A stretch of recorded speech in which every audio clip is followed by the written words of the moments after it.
Well, microaggressions can best be characterized as brief, commonplace, and daily indignities. So the insults are microaggressions that convey rudeness or insensitivity or maybe demean a person.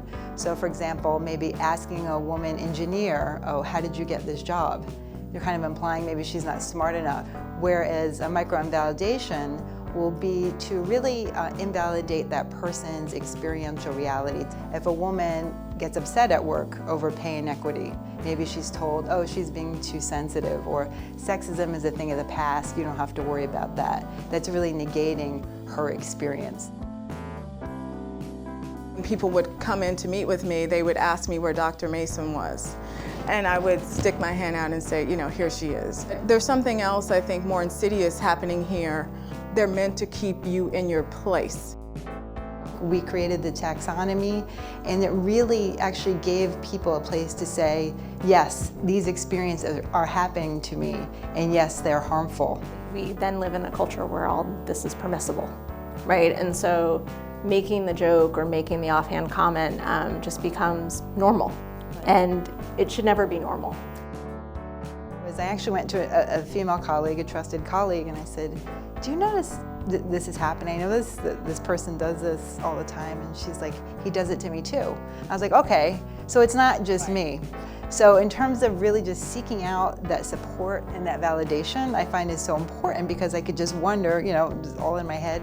It's not in my head. Ally really needs to be active.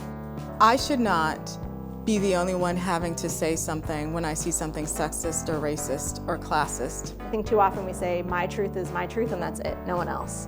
And the key is to say, I value your truth. Try to talk about everyday sexism, because I think a lot of it for young girls gets normalized, because you're socialized from a very early age. They're not thinking about it. It's like, well, this is the price I pay for being a woman. Carry my keys in my hand, or, you know, look under my car. And I said, do you think that's normal? Sometimes we'll say, that's horrible, like this is, you know, sexist, or this is racist, and then we just kind of let it drop, and we need to keep having those conversations. We're not vessels waiting to be filled, right? Like, if you care about something, you have to educate yourself. There are all these different levels, because we can act at the individual level, at the communal level, at the social level, and then the institutional level. We should be talking at all of those levels about what's happening to us, which I know gets really tiresome for other people, but I'm really tired too. There's a lot of resistance, and it's a lot of work. And I think, you know, sometimes I resent the work, but I feel like until we get to a better place where there's more empathy, there's more curriculum integration, this is the work that, you know, has to happen. These stories are still not being told. So if we don't tell them, boys and men don't hear them. It becomes a matter of just making it part of your life to be okay, maybe being considered irritating or unlikable. You know, that's fine. It's not like life's not a popularity contest. It's always darkest before dawn. So, I mean, I feel like if we do the better interventions, yes, if we make sure that our case is constantly being made, then yeah, of course they're going to circle the wagons. That's what you do when you feel threatened, right? You have to keep moving forward.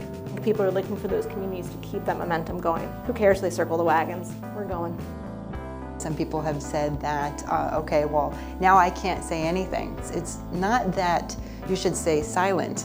It's that the notion is that we all have biases. To bring that to the level of awareness so that you can work to minimize the harm. Right, so we're never going to be perfect. We all recognize that, but we can work towards becoming better than we are.